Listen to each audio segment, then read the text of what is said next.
There's Mr. Mandela, Mr. Nelson Mandela, a free man taking his first steps into a new South Africa. Yes, you know, originally we were enemies. From our point of view, he led an organization which we regarded as a terrorist organization.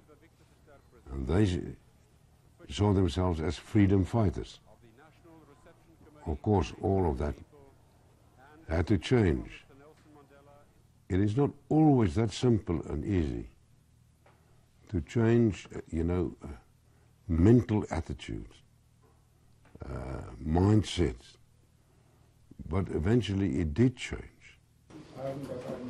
When we had our first meeting in May 1990, after his release, he surprised us by his knowledge of our history.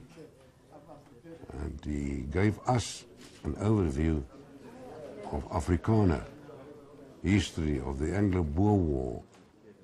We must clearly demonstrate our goodwill to our white compatriots and convince them by our conduct and arguments that a South Africa without apartheid will be a better home for all. For him to have left prison after so many years without bitterness, I so often experience this, so often experience his capacity to forgive, and then his will to improve the country, its systems, the poor black people, uplift them, but without damaging the economy of this country. He fully realized that a democratic country like this was not going to be easily established unless there is economic strength. So help me God.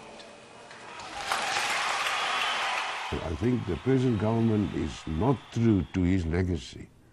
When he was president of this country, everything ran well. Everything was of a high quality. And historically, he played a role of a savior.